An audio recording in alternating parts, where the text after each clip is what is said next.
साथियों नमस्कार। जैसा कि बात हो रही थी फ्रांस की क्रांति के बारे में हमने देखा था और रूस की क्रांति के बारे में हमने देखा। समाज में काफ़ी परिवर्तन हुआ।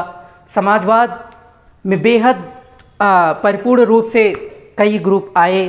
पहले तो नेशनल असेंबली बनी और फिर जाकर के वो कैसे परिवर्तित हुई उदारवादी समूहों में, रूढ़िवादी और रेडिकल समूहों में कैसे परिवर्तित हुई और फिर किस प्रकार से उदारवादी आगे चल कर के क्रांति का रूप ले लेते हैं। उसी में से रूस में जब दो खेमे बट जाते हैं, आपस में युद्ध शुरू हो जाता है। तो उसके 1905 के बारे में हम चर्चा कर रहे थे कि 1905 की क्रांति में काफ़ी उथल पुथल का माहौल था और किस प्रकार से मजदूर संगठनों ने किस प्रकार से जगह जगह पूरे यूरोप में कई पार्टियां बनाई। कहीं सोशल डेमोक्रेटिक पार्टी, तो इंग्लैंड में हमने देखा था कि लेबर पार्टी, और हमने फ्रांस में हमने देखा था फ्रांस में एक पार्टी का गठन हुआ था। तो इस प्रकार से मजदूर संगठनों ने बहुत सारी जगह जगह पर पूरे यूरोप में पार्टियां गठन करी। फिर भी ये मजदूर और ये जो गरीबी का तबका था, ये निरंतर प्रयास करता रहा, संघर्ष करता रहा। और फिर रूस की क्रांति का एक बड़ा रूप सामने आता है जो देखने को मिलता है पहला विश्व युद्ध 1914 के पीरियड में। हम देखते हैं कि दो गुटों में युद्ध छिड़ गया था, जिसमें एक पहला गुट था जिसमें 1914 की बात है, जब 1914 में यूरोपीय गुटों में युद्ध हुआ तो एक तो केंद्रीय सत्ता थी जिसमें तुम्हारे जर्मनी, ऑस्ट्रिया और तुर्की थे। कौन थे? जर्मनी, ऑस्ट्रिया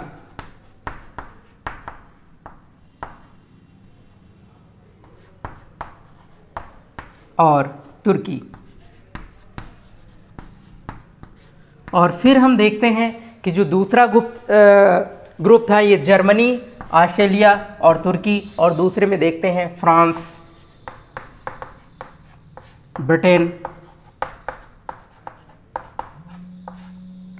रूस। फ्रांस, ब्रिटेन, रूस, ये ग्रुप जो है दूसरा ग्रुप था। इस प्रकार से दो गुटों में जो कि मतलब युद्ध चालू हो गया, जिसमें इटली और हम देखते हैं इटली और रोमानिया, ये भी अंत में इस जो है फ्रांस और ब्रिटेन के साथ में आ गए। तो ये दो विशाल जो है संगठन, वैश्विक संगठन यूँ कह लीजिए कि युद्ध सिर्फ इन्हीं देशों में नहीं था, ये पूरे देश में फैल चुका था, पूरे विश्व में फैल चुका था, पूरे यूरोप में। और शुरू में तो रूस जो था उसका काफ़ी सपोर्ट किया गया, रूस के सैनिकों ने काफ़ी सपोर्ट किया। हम देखते हैं कि ये युद्ध जो है ये रूस के जो सैनिक थे पहले जार के प्रति काफ़ी ज़्यादा समर्पित थे, लेकिन धीरे धीरे जब ये युद्ध लंबा खिंचता जाता है, काफ़ी लंबा होता जाता है, तो रूस के जार जो कि हम देखते हैं कि रूस में ड्यूमा के तहत जो शासन चलाया जा रहा था, जो शासन सत्ता चलाई जा रही थी, उस ड्यूमा से सलाह लेना बंद कर देते हैं। जब रूस के जार ये करना बंद कर देते हैं, सलाह लेना बंद कर देते हैं, तो वहाँ एक माहौल ऐसा हो जाता है जो असहयोगी माहौल हो जाता है। और हम देखते हैं कि बाद में जो है ये जो युद्ध हो रहा था इसके दो रूप थे। एक अगर हम देखें कि अगर जो पूर्वी खेमा था, पश्चिमी खेमा, जो पूर्वी खेमा था वहाँ पर क्या था कि जो फ्रांस थी, फ्रांस अपनी जो सीमा थी, इसकी फ्रांस की जो सीमा थी उस पर बनी हुई खाई से वो लड़ रहे थे। और यहाँ पर क्या था, यहाँ पर जो है सेना जो फ्रांस की थी वो काफ़ी ज़्यादा मतलब दूरी का सामना था। तो कहने का मतलब है कि यहाँ पर दूसरी तरह से युद्ध हो रहा था, और यहाँ पर जब कोई सैनिक नीचे हो और ऊपर से जब वार करे तो जाहिर सी बात है थोड़ा ज़्यादा निशाना लगने की संभावना होती है। तो आखिरकार जो फ्रांस के सैनिक थे जब ये खाई से लड़ रहे थे तो ज़्यादातर सैनिक काफ़ी ज़्यादा घायल हुए। और कहा जाता है कि उस समय युद्ध में इतना कठिन युद्ध हुआ, उस समय लगभग 70 लाख लोग मारे गए। इस युद्ध में लगभग 70 लाख लोग मारे गए।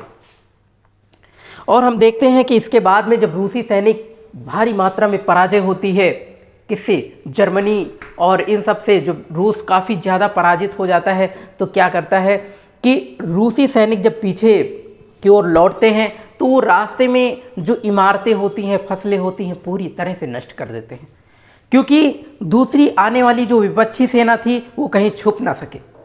इसकी वजह से वहाँ काफ़ी ज़्यादा नुकसान हो जाता है। हम देखते हैं कि फसलों का और अनाजों का काफ़ी ज़्यादा नुकसान हो जाता है। लगभग बताते हैं कि उस समय 30 लाख लोग शरणार्थी हो गए थे। तो ये बहुत ही विपरीत कंडीशन रही रूस के लिए। और हालांकि हम देखते हैं शुरुआत में ही कि रूस में औद्योगिकीकरण था वो बहुत ही कम था। हम देखते हैं कि जो है सेंट पीटर्सबर्ग में एक औद्योगिक केंद्र खोला गया था और दो तीन शहर थे जिसमें उद्योग थे।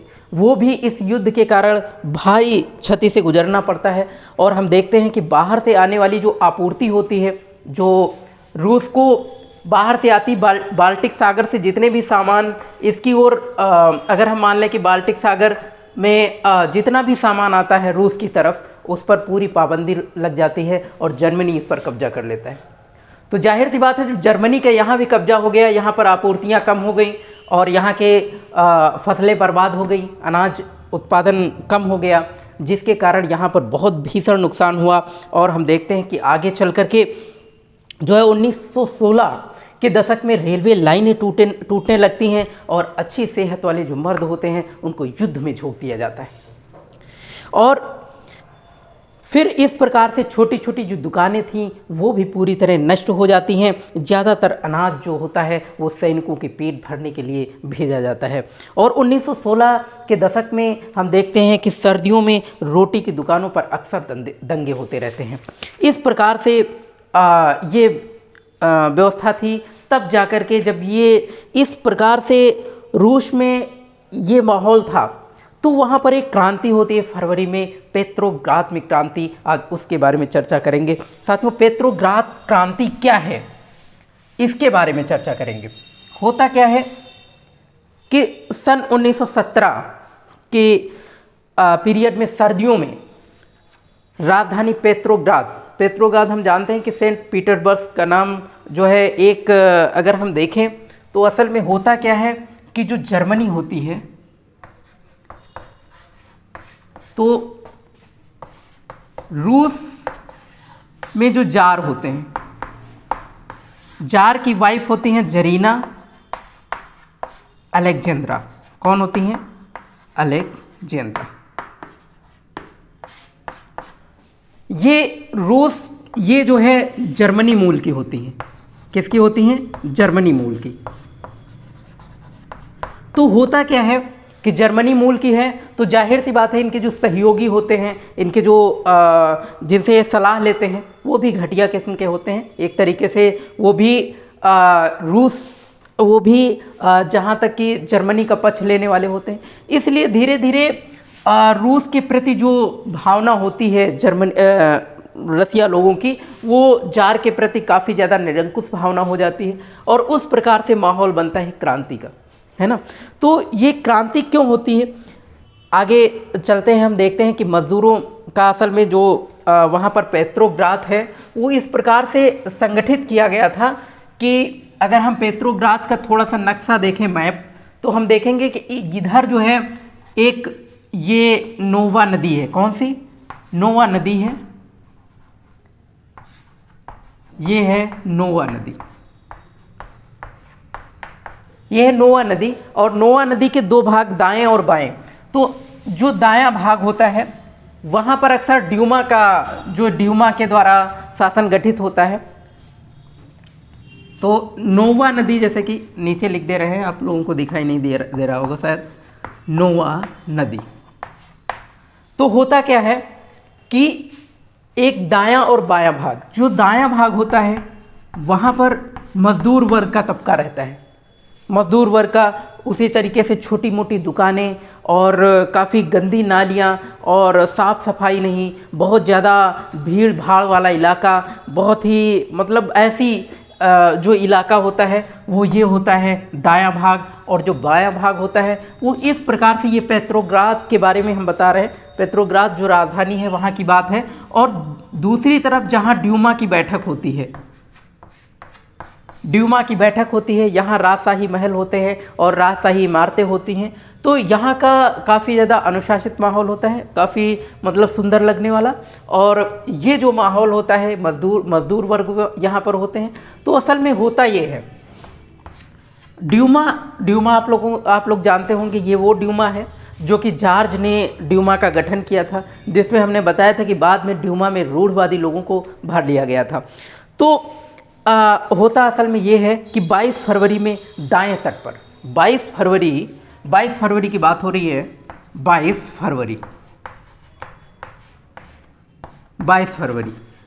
फरवरी में नदी के दाएं तट पर फैक्ट्री में तालाबंदी घोषित कर दी गई। कहाँ पर? जो दाएं तट पर फैक्ट्रियां थीं, दाएं तट पर जो फैक्ट्रियां थी उसमें तालाबंदी घोषित कर दी गई। और कंडीशन ये हुई कि उसमें तालाबंदी घोषित कर दी गई। अगले दिन इस फैक्ट्री के मजदूरों ने मजदूरों के समर्थन में 50 फैक्ट्रियों के मजदूरों ने हड़ताल घोषित कर दिया। जब एक फैक्ट्री में तालाबंदी हुई तो हुआ यूं कि लगभग 50 फैक्ट्रियों के मजदूर भी तालाबंदी कर दिए अपने यहाँ और हड़ताल घोषित कर दिया। और इन हड़तालों का नेतृत्व कौन कर रही थी? औरतें कर रही थी। इन हड़तालों का नेतृत्व औरतें कर रही थी। ये 22 फरवरी की बात आप लोगों के बीच में है। तो हुआ ये कि इस दिन को अंतर्राष्ट्रीय महिला दिवस मनाया जाता है, इसीलिए इसको क्या मनाया जाता है? अंतर्राष्ट्रीय महिला दिवस। अंतर्राष्ट्रीय महिला दिवस।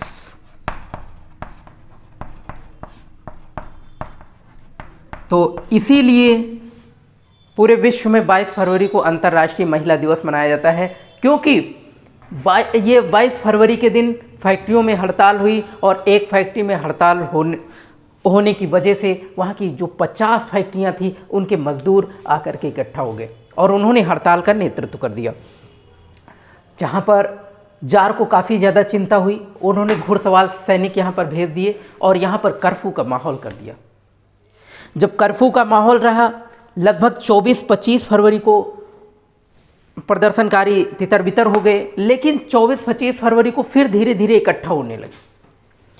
और हम देखते हैं कि फिर उन्होंने घुड़सवार से सैनिक लगा रखे थे, पुलिस तैनात कर रखी थी। रविवार की 25 फरवरी को सरकार ड्यूमा को भी बर्खास्त कर देती। ये जो ड्यूमा होती है इसको सरकार क्या कर देती है? बर्खास्त कर देती है, इस ड्यूमा को हटा देती है। साथियों, ज्यों ही इस ड्यूमा को हटाया जाता है, सरकार के फैसले के खिलाफ राजनीतिक बयान देने लगते हैं। और 26 तारीख को प्रदर्शनकारी बहुत बड़ी संख्या में, हम 26 की बात कर रहे हैं, जब 24-25 में धीरे धीरे इकट्ठा होने लगे तो जार ने क्या किया कि ड्यूमा को निष्कासित कर दिया, बर्खास्त कर दिया। और जो ही ड्यूमा बर्खास्त हुई, राजनीतिक माहौल और गर्मा गर्मी हो गई और हुआ यूं कि 26 फरवरी के दौरान काफ़ी भीड़ हो गई, काफ़ी लोग एकत्र हो गए और वो आते हैं किस इलाके में? दाएं से बाएं इलाके में। दाएं से जितने मजदूर होते हैं, जितने भी राजनीतिक सारे लोग कहाँ आते हैं? बाएं इलाके में, जहाँ आप जानते हैं कि ड्यूमा है, जहाँ आप जानते हैं राजशाही महल हैं, राजशाही इमारतें हैं और जितनी सरकार से संबंधित जो भी कार्यशैली है इस बाएं इलाके में होती थी, यहाँ पर आ गए। और उन्होंने कार्य क्या करना शुरू किया कि 27 फरवरी को सीधे मुख्यालयों को पर धावा बोल दिया। जितने भी सरकारी मुख्यालय थे उनको नष्ट करने लगे और धीरे धीरे वो रोटी, तनख्वाह और अपनी पाली को, अपने जो काम करने की एक पाली थी उसको कम करने के संबंध में नारेबाजी करने लगे और सीधे मुख्यालयों को तोड़ने लगे। सड़कों पर भीड़ जमा हो गई। हालांकि जार ने जो घुड़सवार सैनिक लगाए थे वो भी उन पर गोलियां चलाने से इनकार कर दिए। बिल्कुल उल्टा हो गया। जार ने सोचा कि शायद घुड़सवार सैनिक कुछ मदद करेंगे, लेकिन वो भी वो भी उन पर गोली चलाने से मना कर दिया और पूरी जो सैनिक का माहौल था वो भी सैनिक मजदूरों के साथ मिल गए। और होता यूँ है कि जब सैनिक भी मजदूरों के साथ मिल जाते हैं तो जितने भी सैनिक हैं, रेजिमेंट की बैरक है, उसमें रेजिमेंट के बैरक में एक अफसर को गोली मार देते हैं।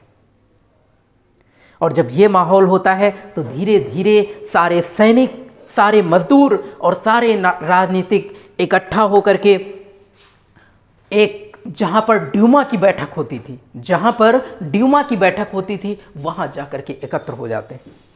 और एकत्र होकर के उन्होंने एक सोवियत पेट्रोग्राद का गठन करते हैं। तो यहाँ से जन्म होता है सोवियत पेट्रोग्राद का। किसका जन्म होता है? सोवियत पेट्रोग्राद का। सोवियत पेट्रोग्राद का। तो इस प्रकार से सोवियत पेट्रोग्राद का उदय होता है।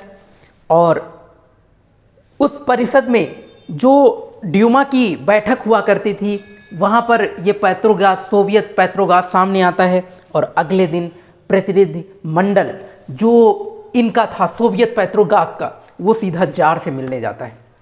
और जार से मिलने जाता है और वहाँ पर सैनिक कमांडरों के द्वारा एक सलाह दी जाती है। जार से कहा जाता है कि आप अपनी राजगद्दी को छोड़ दें, आप अपनी राजगद्दी को छोड़ दें। मजबूरन जार को अपनी राजगद्दी छोड़नी पड़ती है। ये कंडीशन, ये संघर्ष यहाँ पर विजय का प्रतीक है। तो इस प्रकार से सोवियत पेट्रोग्राद सामने आता है और सारे सैनिक, सबने एक मिल करके एक संविधान का गठन करते हैं। तो यहाँ से शुरुआत होती है। जो इसी माहौल को, इसी जो ये क्रांति होती है, इसी को फरवरी क्रांति के नाम से जानते हैं। तो जब भी फरवरी क्रांति पर डिस्कस आए तो हम सबसे पहले चर्चा करेंगे किसकी? पेट्रोग्राद एक राजधानी है रूस में, और वहाँ का माहौल कैसा है, वहाँ का स्ट्रक्चर आपको सामने अगर आ गया, दाएं और बाएं कैसा स्ट्रक्चर है। और फिर वहाँ पर कंडीशन आ गई कि मजदूरों ने क्या किया था, हड़ताल शुरू करी थी, और फिर उन्होंने कैसे करके सैनिक उनका सहयोग दे करके, और फिर बाद में आते हैं और ड्यूमा बर्खास्त करने के बाद एक जब सोवियत पेट्रोग्राद का गठन होता है। तो इस प्रकार से हम सोवियत पेट्रोग्राद पर कुछ पॉइंट लिख सकते हैं। और फिर जाकर के अंतरिम सरकार बना ली जाती है। 2 मार्च को राजगद्दी छोड़ देते हैं और फिर जाकर के सोवियत और ड्यूमा के नेताओं ने देश के शासन चलाने के लिए एक अंतरिम सरकार का गठन करते हैं। तो इस प्रकार से एक बदलाव आता है। और ये जो सोवियत पेट्रोग्राद है, ये उस समय वयस्क मताधिकार का आदेश दे देता है। यानी कि ये कहते हैं कि सार्वभौमिक वयस्क मताधिकार को पारित कर दिया जाता है। और फिर फरवरी 1917 को राजशाही गद्दी को हटाने वाली क्रांति का झंडा, जो ये राजगद्दी है, इसको हटाने वाली क्रांति का झंडा पेट्रोग्राद की जनता के हाथों में दे दिया जाता है। तो इस प्रकार से पेट्रोग्राद का उदय होता है। और फिर फरवरी के बाद की क्या घटना होती है, फरवरी के बाद की क्या घटना होती है, उसके बारे में हम फिर आप लोगों से बहुत ही विस्तार पूर्वक चर्चा करेंगे।